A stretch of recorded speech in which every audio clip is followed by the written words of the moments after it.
It's really an enormous pleasure to have the chance to speak to everyone tonight at this town hall. I can offer a certain amount of insight, but I know that Metro Bergman will provide the most insight of all into our legal challenges and the interesting things that we're doing with the Task Force on Linguistic Policy. I really want to start out by saying thank you to Dale Weber, because she has been the mainstay of this organization for the and more, and we wouldn't be able to do the things that we do without her direction and management and assistance. And we have many other volunteers that work with her who have done great work as well. So thanks to them. And then again, thanks to all of you for coming. It's great to see so many people. All that said, this is not an easy time for the English-speaking community of Quebec. Our community is facing pressure from all sides: the Legault government, the other nationalist parties in Quebec City, the Francophone media, and social media. And it's an especially difficult time for members of our Jewish community with the rise in anti-Semitism. It's why yesterday, the Task Force on Linguistic Policy applied for an interlocutory injunction and judicial review of Bill 96, the changes to the Charter of the French language. The injunction was filed with Superior Court by our lawyer, Michael Bergman, and he is our lead counsel for our challenge to Bill 96 that we filed in late May of last year.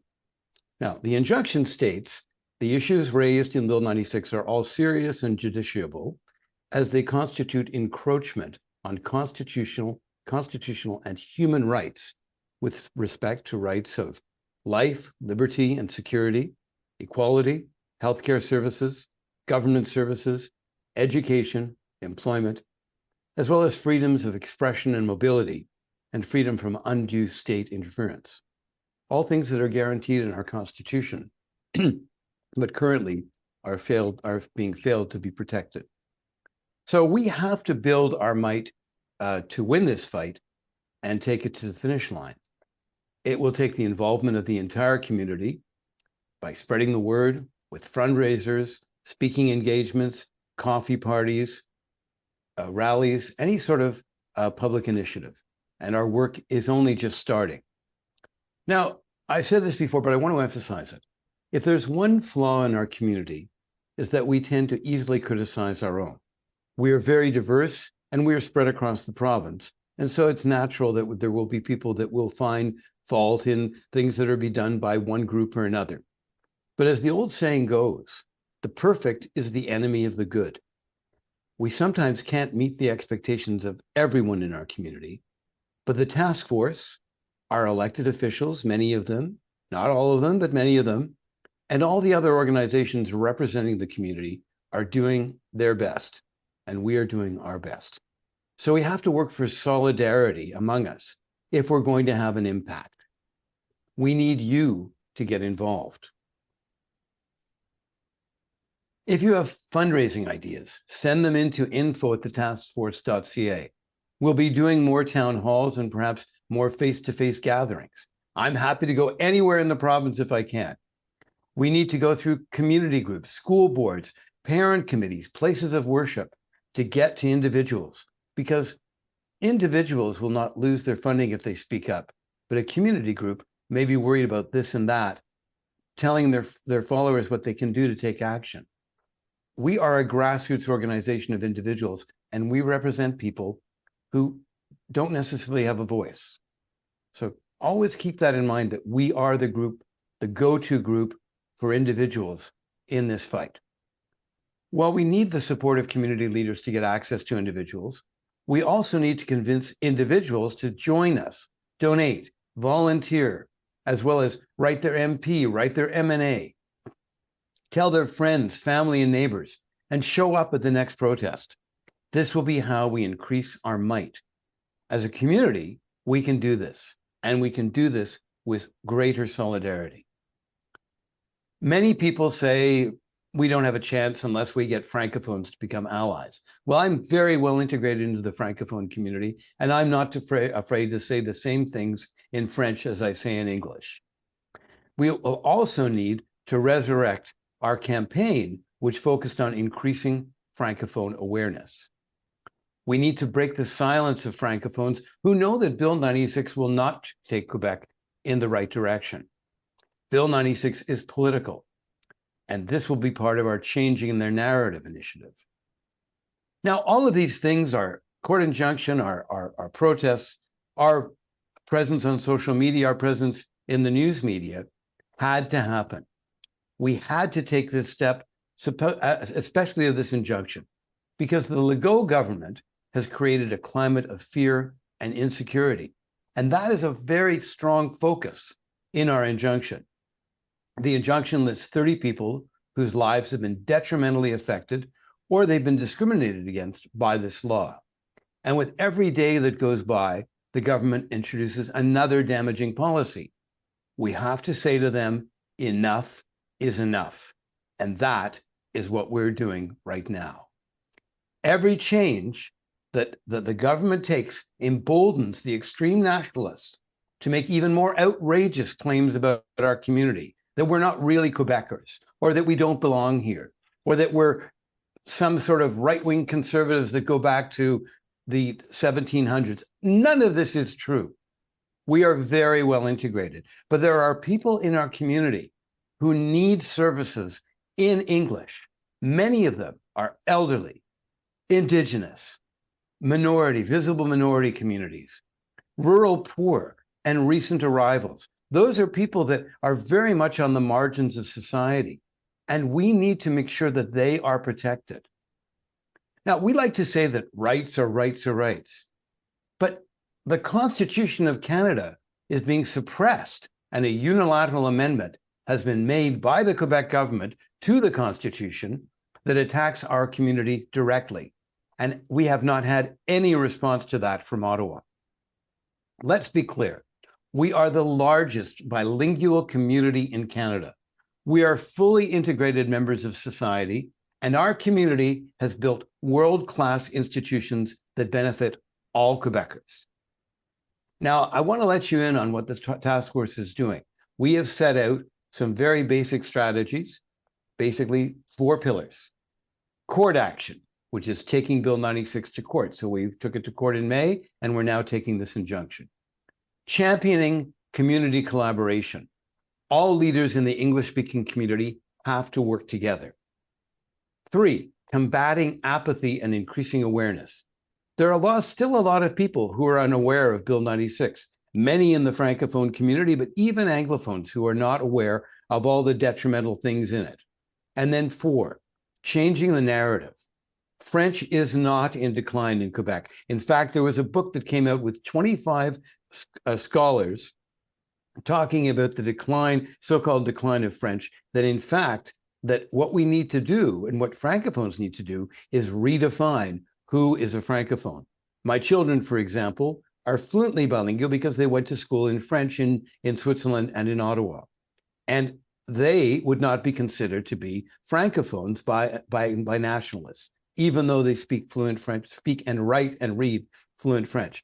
I work in French as a counselor in the town of Kamouraska, where 99.9 or 99 point whatever it is out of 600 people, aside from me, are Francophone. I'm the only Anglophone, and I had the largest majority of anybody who ran for council.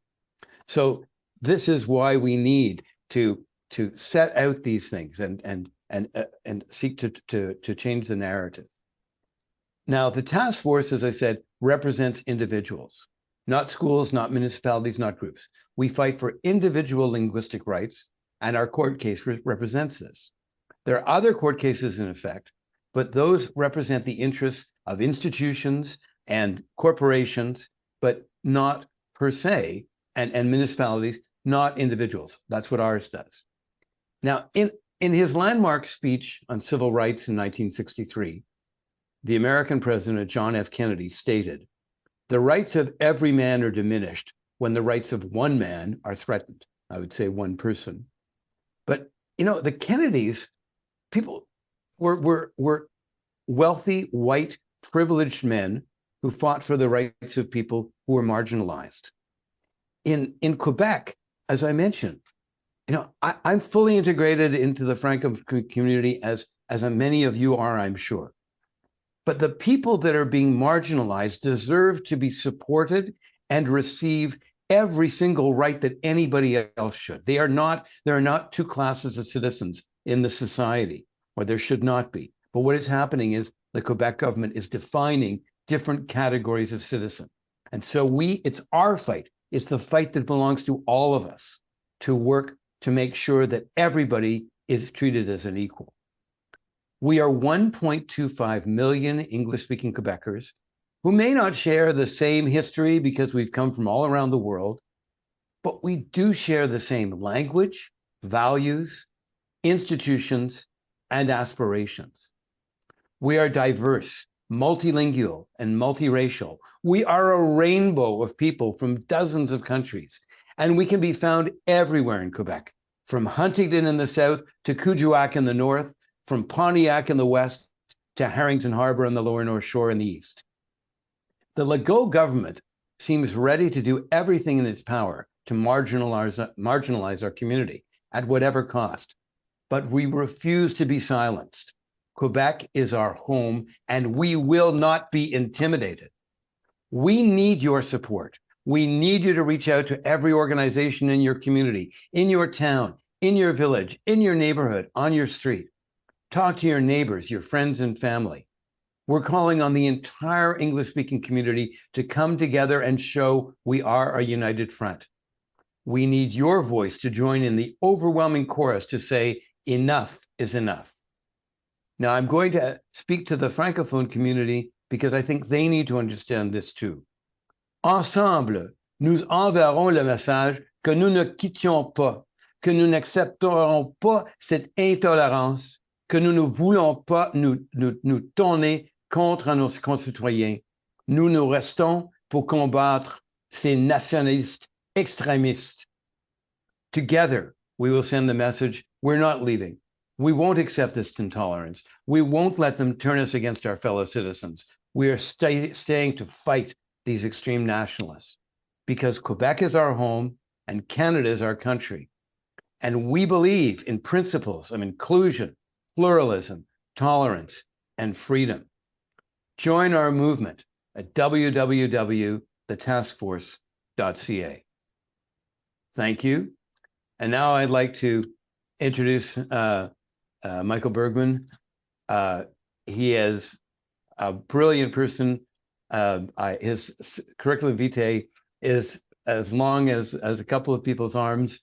He has provided incredible service to our task force over the last year and more. And I cannot tell you what an enormous pleasure it is to work with somebody as brilliant and so precise. So I can guarantee you that people should be confident that our legal cases are in very, very good hands. So I will now turn things over to Michael. Thank you very much for that lovely introduction and your very kind words. On June 1st, 2022, Bill 96 came into effect. That statement is true, but it does not adequately explain Bill 96. Because Bill 96, in a certain way, is a misnomer. The purpose of Bill 96 is to amend 25 different laws, over 100 articles of law, over 200 pages. And the principal law amended is the Charter of the French language. So since June 1st of 2022, the Charter of the French language has been reformed, revised, and souped up. And that is the real law that is in dispute, the new version of the Charter of the French language. As amended by Bill 96, there are many areas of life, whether public commercial, leisure, or private that are affected now by the new charter. Last May, June, task force through 6 different plaintiffs, which include Andrew Cadell, brought a lawsuit, one of several Bill 96 constitutional cases. We brought a very expansive lawsuit, the one that covers the most ground of all of these 6 extant lawsuits. We basically said we want a court order that most of the new provisions of the Charter of the French language and the 24 other laws amended are unconstitutional. Bill 96 said different amendments come into effect or into force at different dates. The dates were June 1st, 2022, September 1st, 2022, last June, and there are more dates coming. Today, though, most of Bill 96 amendments are in effect. Our lawsuit challenges most of these amendments. But there's a hiccup, because the lawsuit properly targets specific provisions in the amended Charter of the French language, and in which you know of the idea of historic Anglophones. The term is not used. The idea that you cannot communicate with the Quebec government in English unless you went to elementary or high school in Canada in English. Everyone else cannot go. And then we have the comical, farcical line where every time you communicate with the government or go on a website, you need to press a button to say that you affirm that you are qualified to communicate with the government in English. It is perhaps funny in a black humor way, in a perverse way, but actually it's deadly serious. We thought that the litigation can continue. These things take time. Trial may be in 2025. These are the kinds of cases that will, of necessity, wangle their way to the Supreme Court of Canada. That takes time. In the world in which I work and live, everything goes in slow motion. Nobody can be an Olympic athlete and run the 100-yard dash and break any records in the legal world. But one of the things that 96 gives to the new charter of the French language is the ability of the government in diverse fields to promulgate and declare all manner of regulations, rules, directives, and policies governing the exemplary use of French. Exemplary is in the law. And in the last 3 months, last 90 days, the government is doing just that. A lot of what the government has proposed or imposed in the last 90 days are not specifically worded in the amended Charter of the French language. They're a consequence of the new regulatory power of the government, again, to assure the exemplary use of French. In late October, early November, the government said it intends over the next while to announce 50 new measures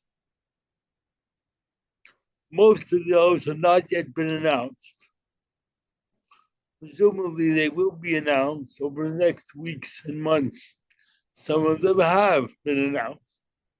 The English universities, the tuition increase, the need to have 80% of out of province Canadian students pass level 5 French.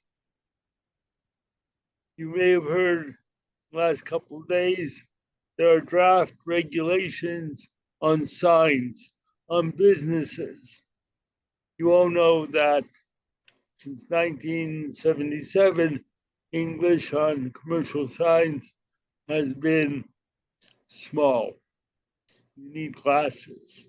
Well, now you'll need a microscope because English will need to be 1/3, or rather French 2/3, the size of the English. On many signs, the English will be difficult to see. But even then, even if your eyesight is perfect, it is another way of saying English is undesirable.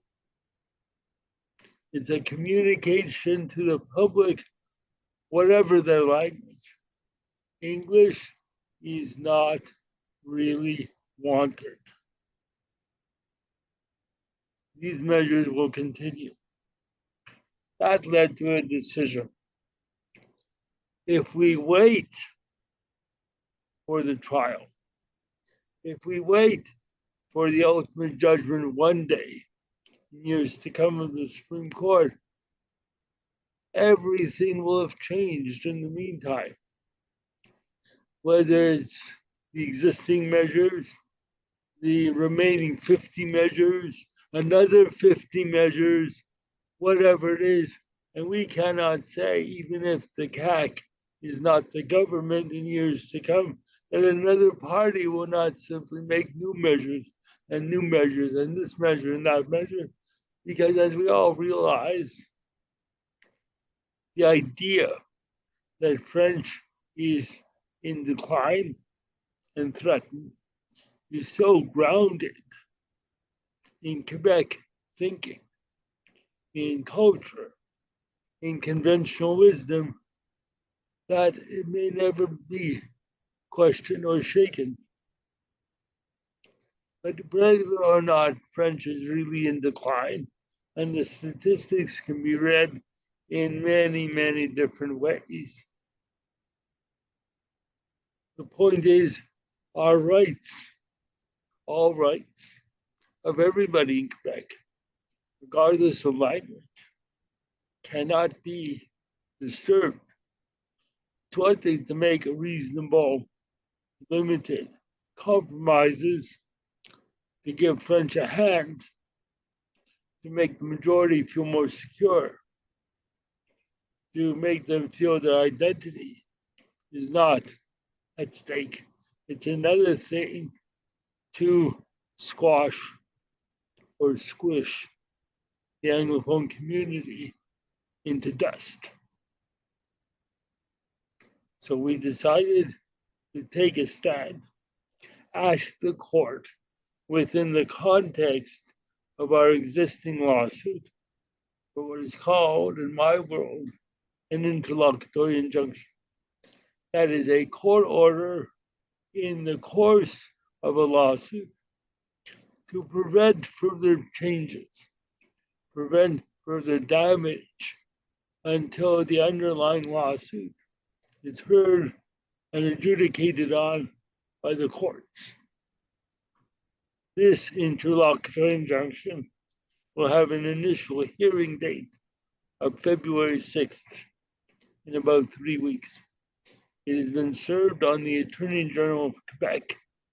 And in our underlying litigation, we have included the Attorney General of Canada. But we are actually suing both Quebec and Canada. By the way, the Attorney General of Canada, right, who is a cabinet minister in the government in Ottawa, has not taken a position on this lawsuit. Be clear, and we don't know what position they'll take, whether on the injunction or on the underlying constitutional questions that are being raised. You have to think about that one for a moment. The federal government, whose, my view, supreme duty it is to defend the Constitution, so far on this lawsuit has nothing to say. The injunction may or may not work. This is not a slam dunk. It is, though, an important effort to try to halt or at least suspend new measures until the courts decide is Bill 96. The amendments to Charter of the French language, are they constitutional? There are many questions are raised. And of course, there's other elements too. And Andrew referred to that, the unilateral amendment of the Canadian Constitution. Nobody raises that. But this is highly dubious. Today, until the courts decide otherwise, the Constitution of this country, as it applies to Quebec, says that Quebec is a nation and French is the official and common language of that nation. How those amendments may affect the interpretation, the understanding by the courts of the Constitution remain to be seen. Whether or not all of you on this town hall are part of the Quebec nation has to be interpreted. These are also issues that can be used to take further measures to enforce the use of French. Let's not forget that the various policies announced in the last 90 days and those to come, they're not wishes. It's not a dream list. These will be enforceable requirements, obligations on you and I, punishable by fines, and in the most extreme cases, even by imprisonment. We're trying to stop this. This is a special and I believe unique effort. We're asserting in the injunction that it's not just about this provision or that provision. It's about a holistic look at what's being adopted and the policies to come. They all say the same message. There exists in Quebec a minority. By its existence, even if it doesn't intend it, even in good faith, even if all Quebecers are friendly, courteous, respectful, and polite. But unfortunately, this minority is a threat to the very existence of the French language and the culture and identity of Francophones in Quebec. And therefore, unfortunately, as a threat, we need to be corralled and politely suppressed. That is unacceptable. If this were anywhere else, there would be an outcry that would be unbelievable. There are many reasons, cultural, socio-political, why it may seem that everybody is just apathetic, why so many don't know what's in the lawsuit or Bill 96. why the overwhelming majority of frack votes have really no clue what it's all about, may not even care, but that's a different story. But something's got to be done. We've got to draw the line in the sand. And the litigation and the lawsuit is the mechanism that is being used. And as Canadians, it's a proper mechanism to be used. But that takes time.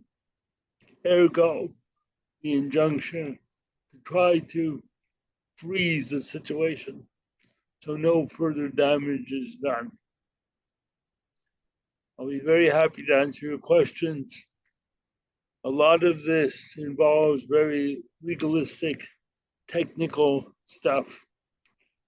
As I've said on more than one occasion, maybe you've heard, if I go into the strict legal stuff,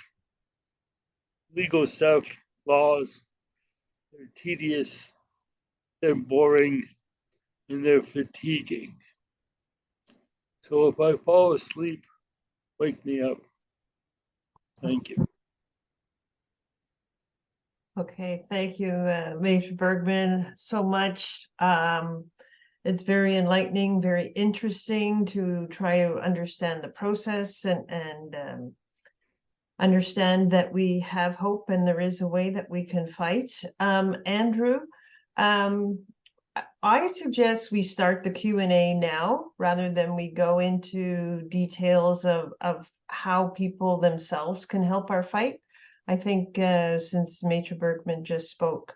So if people have questions for Andrew or Major Bergman, use the raise your hand feature and we'll try to get through them. And I'll ask you to, when Andrew calls your name, I'll ask you to, or Andrew and I will work. We'll try to make it as fair as possible with hands coming up. I'm getting the boop, boop, boop. And we'll see how it goes. I'll tell you, Andrew, who's up next, okay? So they can ask a question, but everyone, please, there's over 100 people on the line here, so please keep yourself muted until you're asked to unmute yourself. And then after your question, mute yourself again, all right? Thank you. So Andrew and Major Bergman, you can unmute, and we can start. How about a question from Edna? And Edna, quickly raise your hand on the screen, but we do ask you to raise your hand using the raise hand feature. Okay, Edna, go ahead. Good evening, everybody. I have a question. How can a provincial government within Canada change the Constitution, which they have not signed, but unilaterally just change it? Nobody else agrees or has any say in it.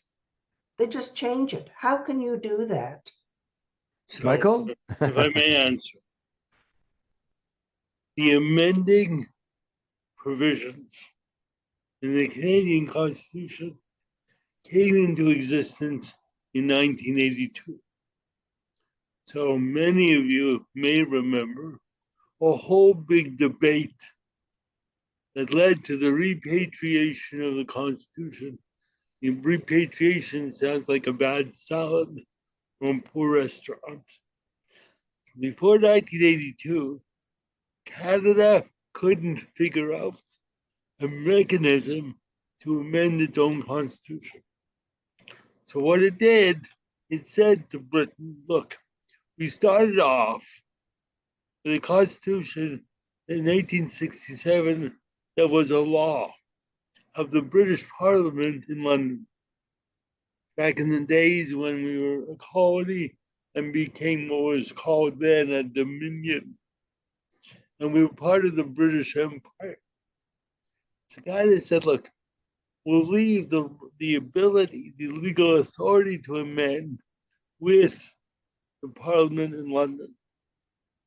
By 1982, what self-respecting country has a constitution amendable in a foreign parliament? when Pierre Elliott Trudeau was the prime minister, he said this is ridiculous. We're going to have a formula and we're going to have a charter of rights.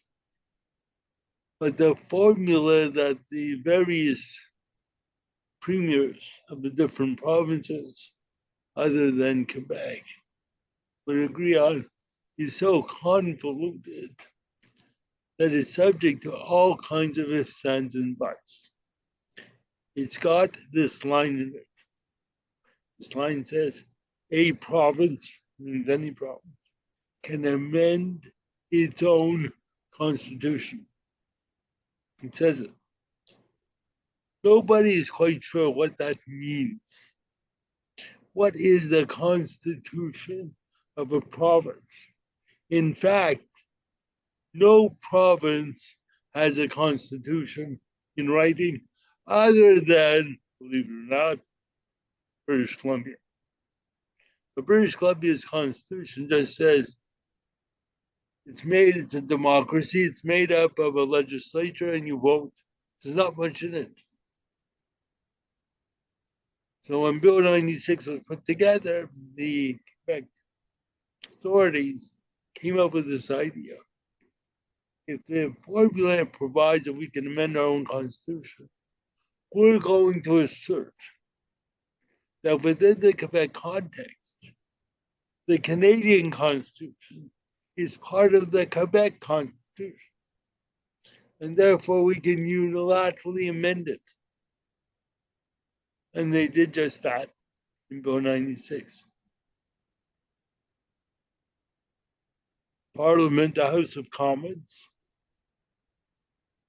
the Bloc Québécois gets up in June of 2021 and says, let's vote, the House of Commons, on a resolution to say that basically Quebec can amend its constitution.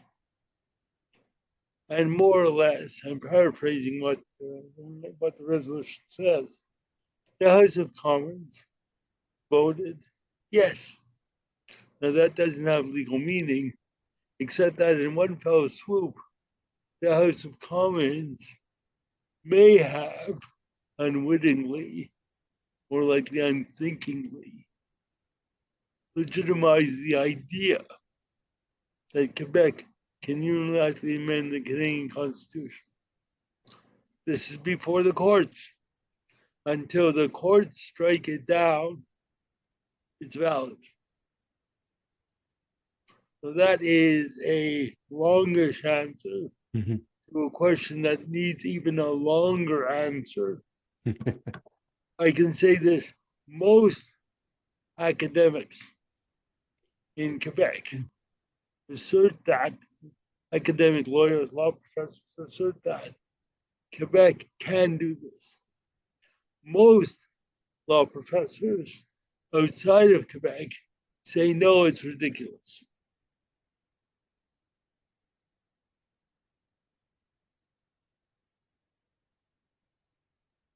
So that is a short version of something that is a brain teaser. Can I just add a couple of points just to augment that? One was raised about the Quebec government not having signed the Constitution. Well, it did effectively sign the Constitution in 1867 because there was an election the year before, which was between people who did not want to join Canada and those who did. And the party, the Conservatives, won, and in the provincial elections, and therefore they signed the Constitution, or they supported the 1867 Constitution. So that's one answer to the question. The second is that although, well, anytime you have 9 against 1, the person who's the odd person out is essentially obliged to follow the rules, and that's what has happened with the Constitution. Interestingly enough, 2 points. One is in 1998, Quebec, as you probably know, went from being a religious-based system to a secular system. And the Parti Québécois at the time, and the education minister was Pauline Marois, applied to the federal government to have a constitutional amendment under Section 45 and Section 41 of the Constitution. They went through all the processes. They voted in the legislature and the National Assembly, and they got an approval from Parliament, from the House of Commons, and from the Senate. And there was agreement on this law. And of course, we went to a secular school system. So that was a case where even the Parti Québécois respected the rules of the Constitution. The third point I wanted to make is that in 1977, the Blakey case was challenged sections of Bill 101, one of which was that Quebec could amend Section 133, which is the section that deals with the legislature and the courts, of English in the legislature and the courts, and said that they were going to amend it because Section 133 was part of the Quebec Constitution. Well, the judges at the time turned that down flat and said, no, there's absolutely no right. Now, in the amended Constitution, there are the sections that deal with how you go about doing that.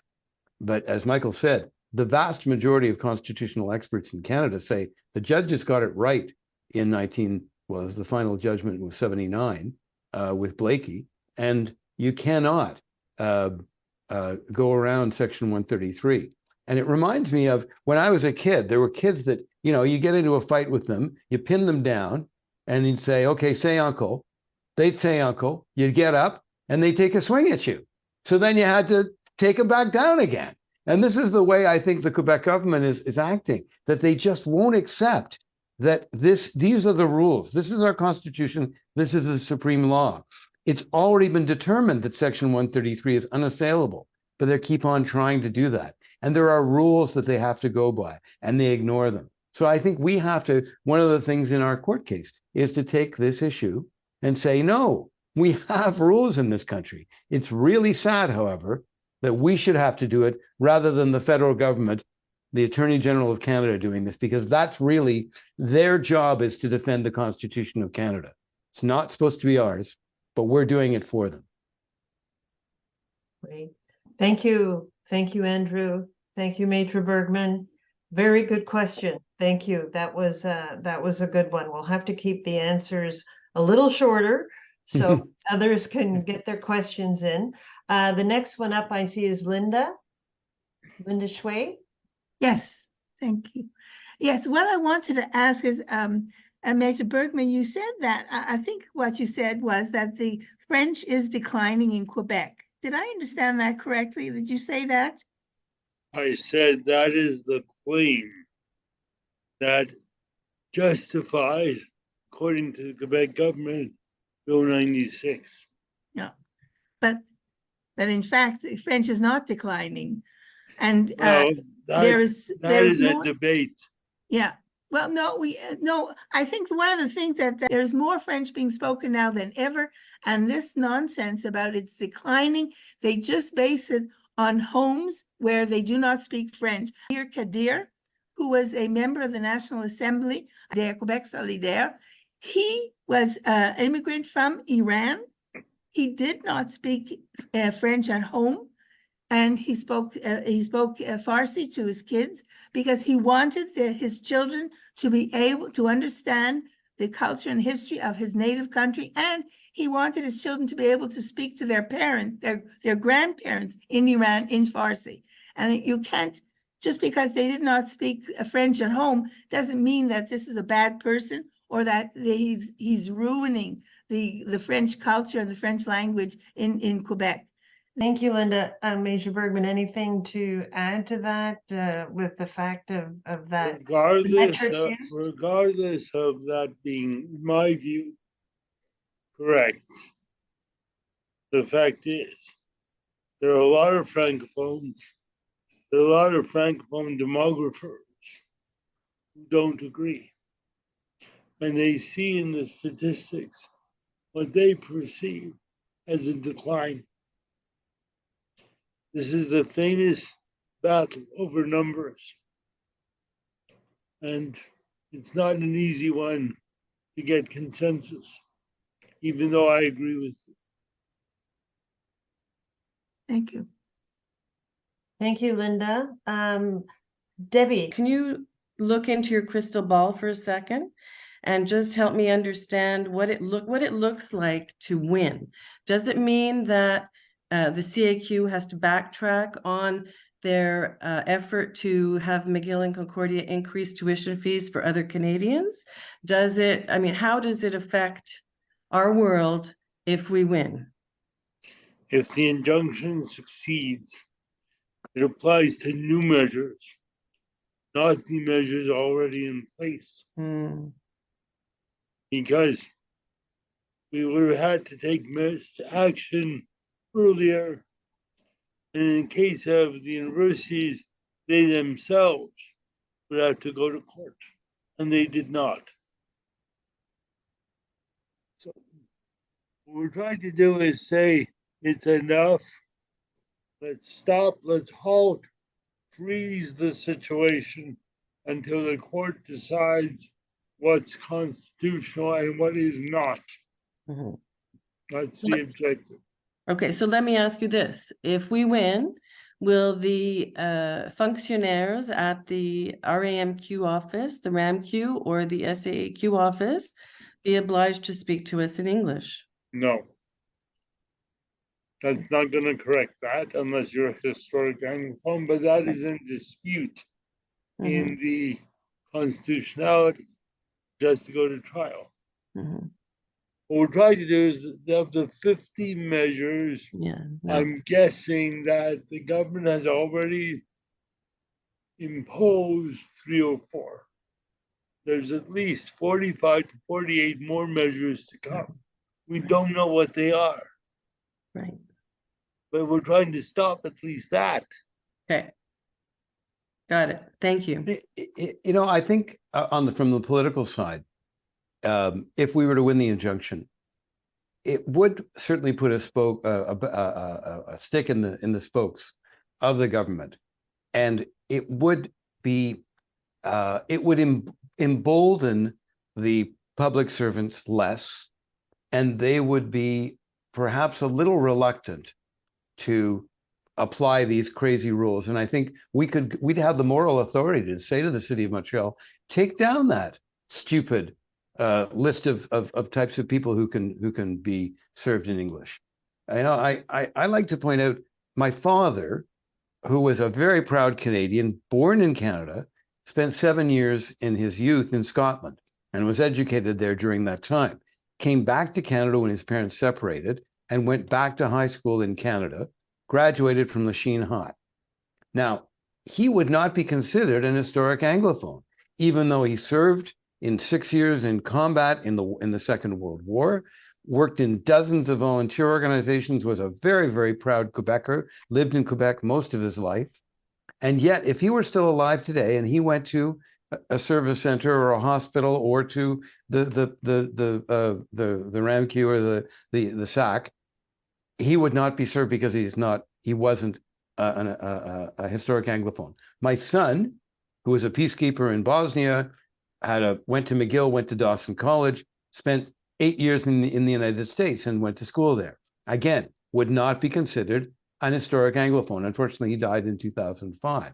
So you look at these situations, and there's 500,000 people who are Anglophone whose mother tongue is English, and for one reason or another did not, or their common language is English, and for one reason or another did not spend the majority of their schooling in Canada or in Quebec. And they are being created. They're a group of second-class citizens, and it is completely unfair. And it's something we have to let the rest of the country know, that these people are being discriminated against in that way. And I think every day when I hear that phrase, I think about my father and I think about my son. Well, I have to say, Andrew, even as a historic, legitimate historic Anglophone, I still feel like a second-class citizen. So fair enough. By the way, I don't know if you know, one of the people in our case is somebody who, because he had an Eastern European name and possibly an accent, but was educated in Canada, he was told he was not an historic Anglophone and would not be served in English. And he said, but I went to school here. Nope, sorry, you're not eligible. Just on the basis of his name, and he may have had a slight accent. It's outrageous. Yeah. Thank you, Debbie. Thank you, Andrew, Maitre Bergman. The next hand up belongs to Leslie Lang. Leslie, go ahead.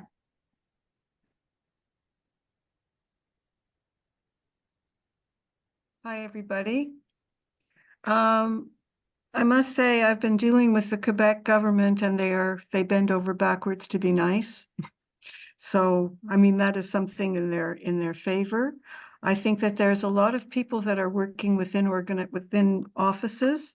And if one, let's say, crazy nationalist hears somebody speak English, they might jump on their coworker. So there is that kind of xenophobia that is going on in the whole, what could I say, the whole government. But that's just my observation. My concern is that it's sort of like what somebody said, even if we win, do we win? Because I think that I see this as a fight against anybody that isn't French.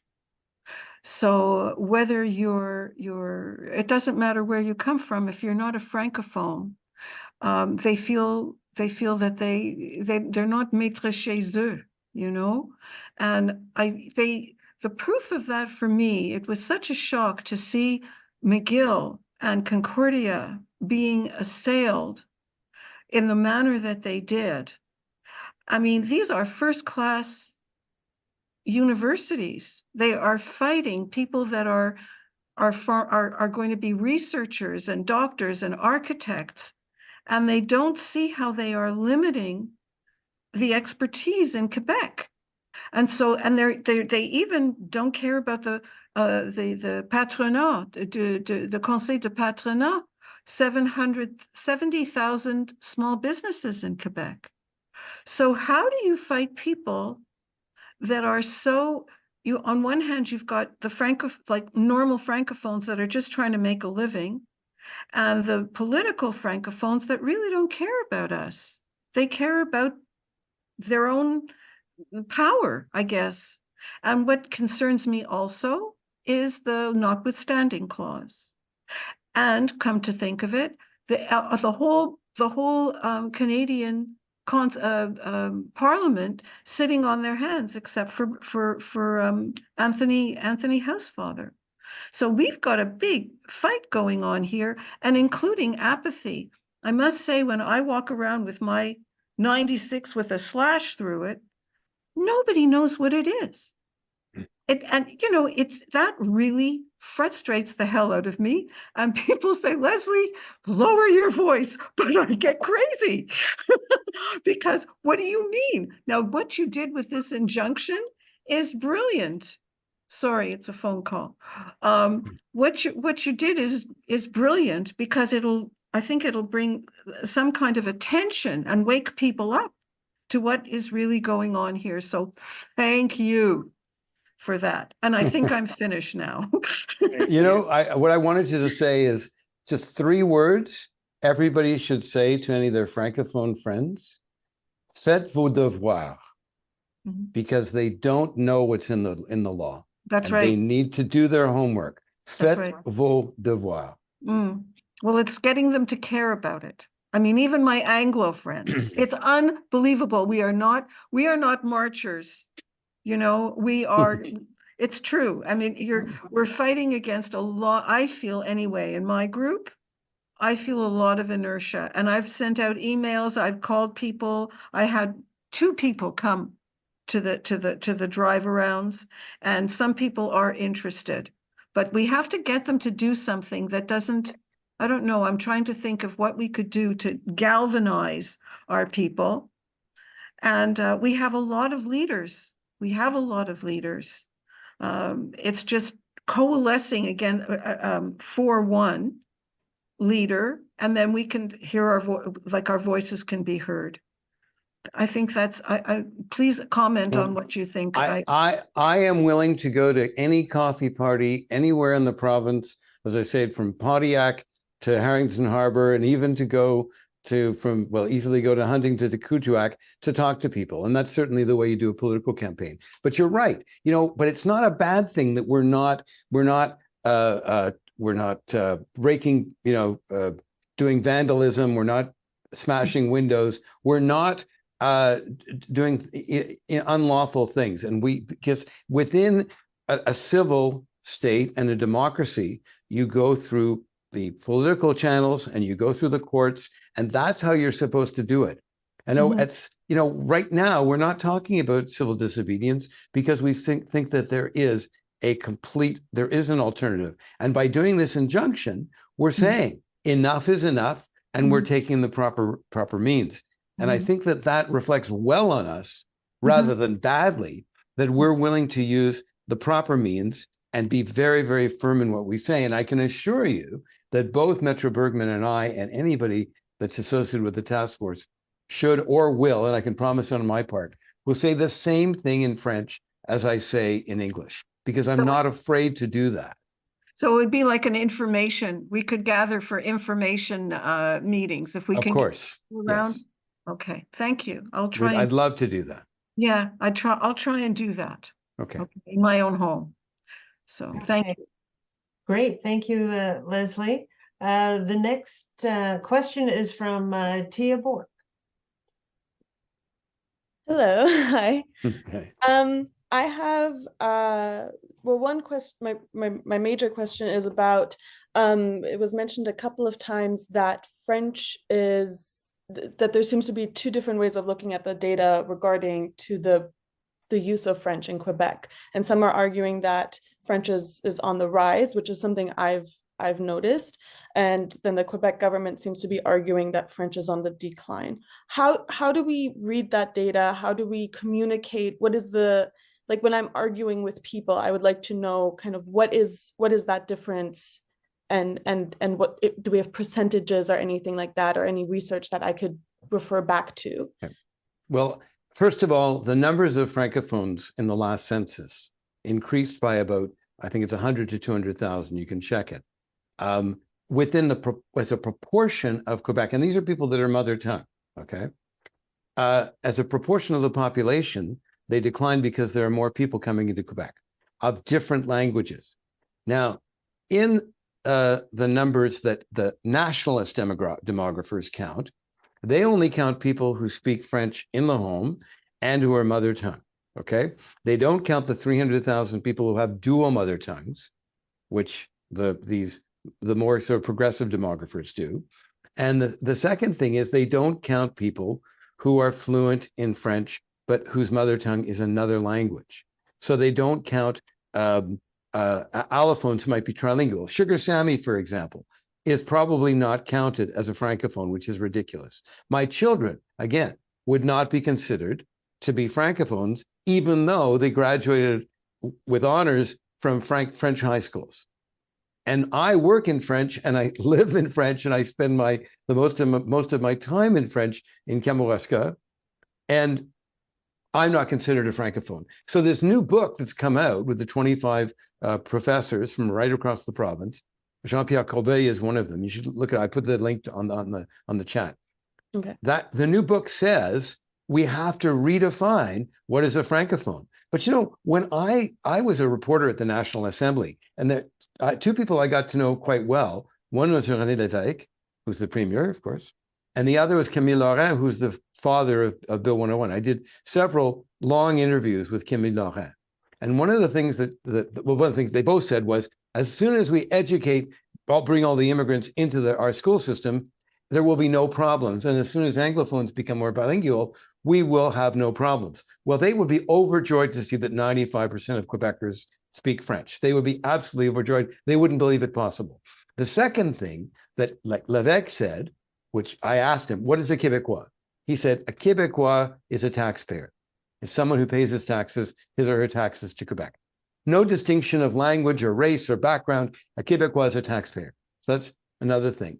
And then in terms of Laurent, his philosophy certainly was that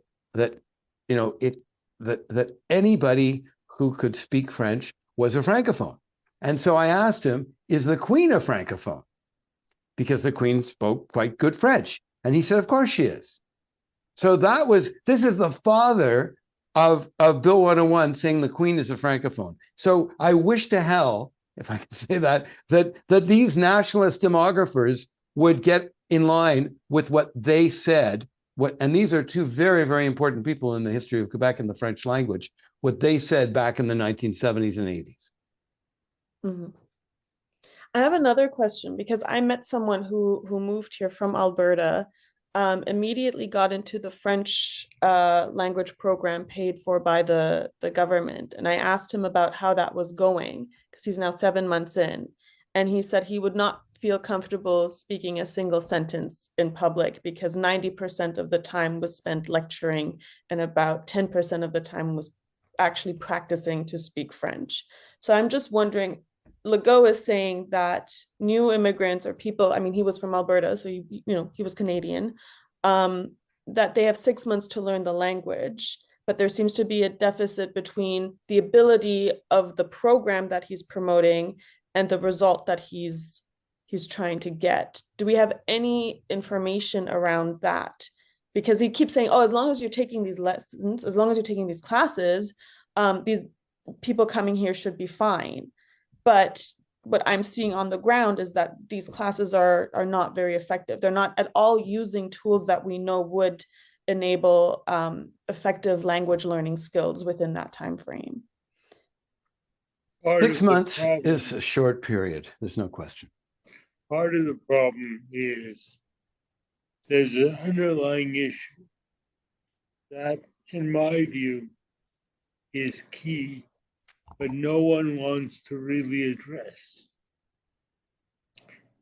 Is a francophone a language, person speaks a language, or is it an identity? So is it enough to speak French fluently or well, or do you need to adopt an identity? That's the underlying, in my view, cultural issue. Is this about the identity of the descendants of the colonists of New France?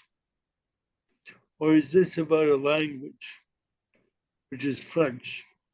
There's a big divide between the two. That issue is never really fully looked at. That's probably part of the reason why Quebec and all political parties in Quebec are reluctant to dramatically increase the levels of immigration to Quebec. There's no good answer. You know, in English, a nation, Canada is a nation. In French, the word nation has more of an ethnic, socio-cultural meaning.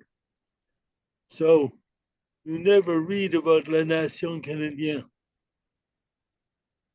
because there's a different inference. Are we part of the Quebec nation? Or are we not part of la nation Quebec? And there's no answer at the moment, in my view. Thank you, Major Bergman. Thank you, Tia. I think you brought up a very good point that through the task force's op-eds and writing, we can give a few more statistics and make it easier almost to provide speaking notes to our members, our subscribers, who we need to be ambassadors for the task force, for our cause, to be out there and educating people.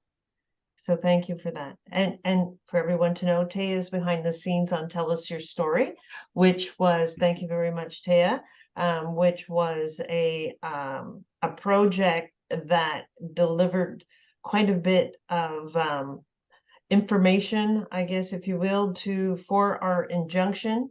We were able to capture the 30 stories as anecdotal evidence of people being affected by Bill 96. So thank you, Taya. And at this point, I do need to emphasize there's no questions there right now. So I'm going to wait for a question to come up a little bit. But in the meantime, I'll be like that PBS lady Jeffrey, that's I see Jeffrey waving. okay. All right, but give me a second. I need to be that PBS lady that talks about money. And we can't do this without money. We need everybody that's joining us on the task force and joining us in the community to, number one, start speaking up, to save your language, your community, your culture. You have a right to do so, but to donate to the task force so we can take this all the way to the Supreme Court. As if we do it as a community, we can do it. You raise up, we can support you doing fundraisers. We can be there for you. Let us know the material you need to be able to speak to others about it. We can work on that. And we need volunteers. Maybe some of you would like to help us work on some of these things. So thank you for that. Jeffrey Chambers, you had a question. Go ahead, please. I apologize. I don't seem to have the hand on the raise your hand icon, so I had to do it physically.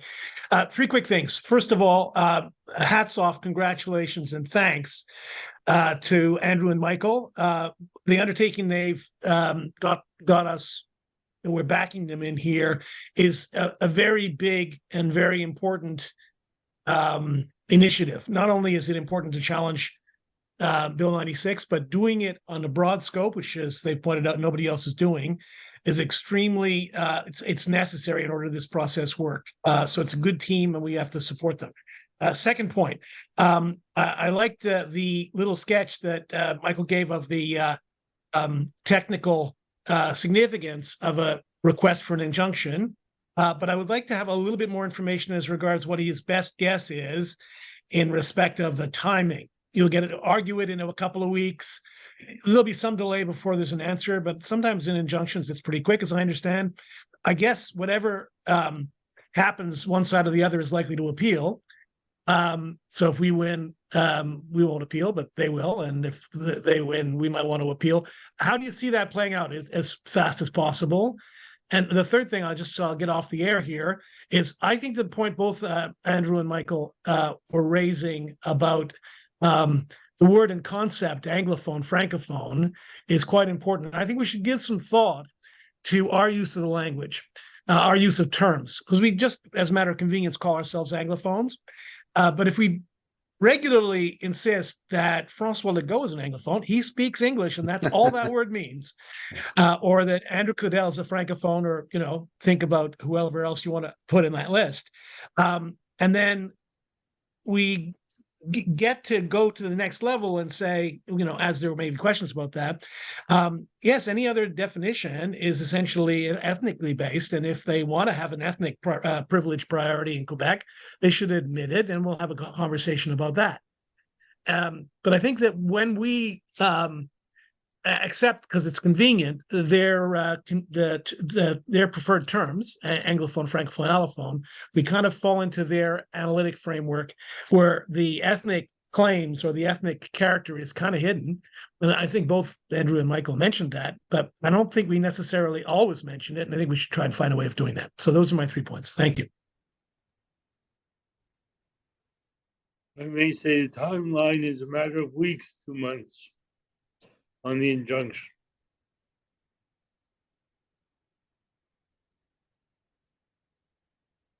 I'll agree with Jeffrey that we should be saying we are Francophones, because that by definition we speak French, and that any Francophone who speaks English is an Anglophone, although I've had a lot of nationalist pushback from me on that when people say, well, I'm not an Anglophone, I'm not one of you les Anglais. But there's no way that we should be defining people according to what their DNA is or where their ancestors came from. I like René Lévesque's description that a Québécois is somebody who pays taxes in Quebec. Thank you. I think you've made an excellent point, something for us to consider, and that should be considered. I'll give Joseph has a question, and go ahead, Joseph, and then we'll wrap up. Thank you. Quick, I mean, even if we do win against Bill 96, what's to stop them from coming out with Bill 97, 98, 99, 1000, et cetera, et cetera? I mean, it seems we're trying to treat the symptom rather than cure the disease. In my view, one of the cardinal things of all Canadians, including Quebec, is respect for the rule of law, respect for the system, respect for the courts. Consider this. In 95 referendum, no side won by less than 1 percentage point. In another place, that territory that lost by less than a percentage point would have immediately declared independence and said, to hell with it. The minorities, they don't count, their vote doesn't count. Majority voted yes. Quebec didn't do that and wouldn't do that. I believe that if a court says no, Quebec will go and abide by that. Whereas 96, 97, 100, frankly, they sound like octane levels in gasoline. As we all know, gasoline is on the way out in favor of electric cars.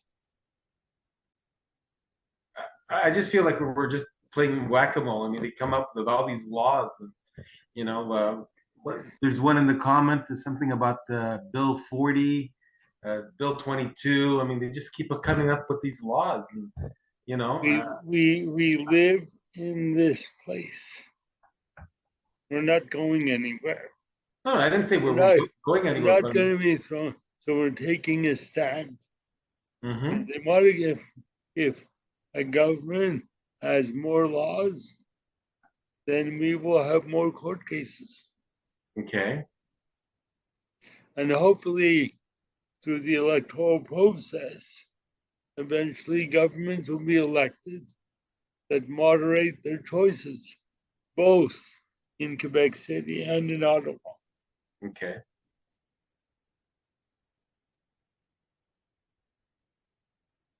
Okay, thank you. Andrew? Well, you know, the government has the right to legislate as it sees fit. It has a majority in the National Assembly. And so therefore it's bringing laws forward. We have chosen to fight in the courts, as I've said.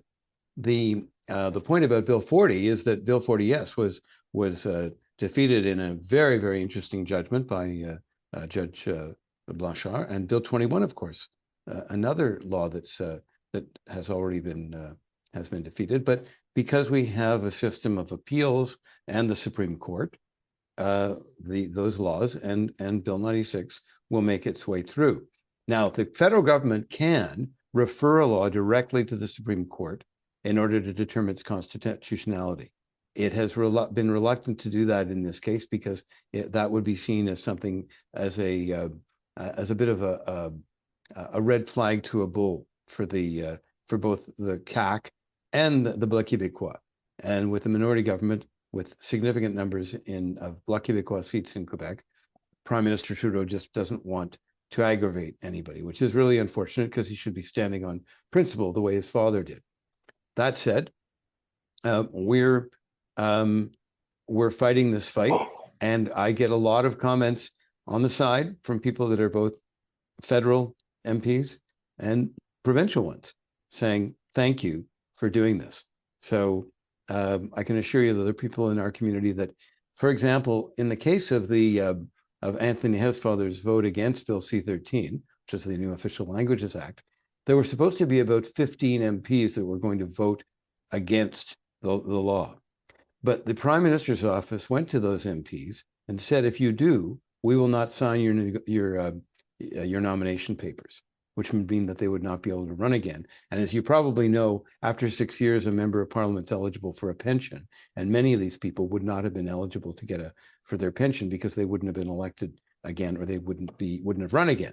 So this is the sort of intimidation tactics that were being used. And I was told with no uncertainty by a number of people, both members of parliament and people who knew other members of parliament, that the Prime Minister and his office were detested because of what they did. So Anthony was basically a sacrificial lamb in this case. He was allowed basically to vote against, but all the others were intimidated and were told that they would not be members of caucus if they voted against the bill. Thank you, Andrew. Okay, so we're going to wrap up. I'm looking at the time. It's 9 minutes to 9 o'clock. I want to thank everyone for coming. I see we're over 100 people on the call. I think there's a lot of interest. We will be having more calls. We welcome your comments. There's a few questions perhaps that we didn't get to. Please send them to info@thetaskforce.ca. And we'll try to answer your questions, and I can forward them to Maitre Bergman and to Andrew. And as well, I just want to make a final comment that to win this fight, it's going to take the community. It's going to take the community coming together. Yes, we're the task force. We're a few volunteers that spend a lot of time. We're more volunteers that spend a little time. But it's really going to take everybody doing a little bit. People writing op-eds, everybody writing their MP, people, and you can do that next week. You'll be able to do that through our website. Joining us when we go in front of the judge and he says, "Who's the task force?" I'd like to say I'd like Maitre Bergman to be able to say that they're a group representing over 10,000 Anglophones, because over 10,000 people have signed up. Right now, we're just, a couple of thousand. We need more. We need people to get their family, their friends, colleagues. We just need more names. We need to be bigger. We need to be stronger. And of course, the court cases aren't free. As long as the donations keep coming in, we can pay our bills. But if we don't, we won't be able to have the money to bring this before the judge. So with that, we need everybody, not only just people giving their $25, $50, $100. We've had some great donors and wealthy donors that have given us some money that helped us cross the finish line and some legal bills. But everybody can start doing little fundraisers themselves, getting people together, thinking of ideas, having, maybe like coffee parties, cocktails, or even helping us do event planning to have this fundraising continue. So certainly reach out to me at info@thetaskforce.ca if you have any ideas. We'd love to hear them. We thank you all for joining us tonight. Great to have so many people here. We're thrilled and excited about this injunction. It's re-energized us, and it's really gives us purpose in this fight. Even if we don't win, we know the dialogue is going to be there. We're going to start talking about it. The press is reaching out. People across Canada are going to say, "Hey, what's going on here?" People in Quebec will say, "What's this all about?" Maybe we'll make the international news. That's what it's all about. So again, thank you for your interest. Make sure, please, that you join us on the taskforce.ca. That is very important. I wish you all a very nice evening. Thank you.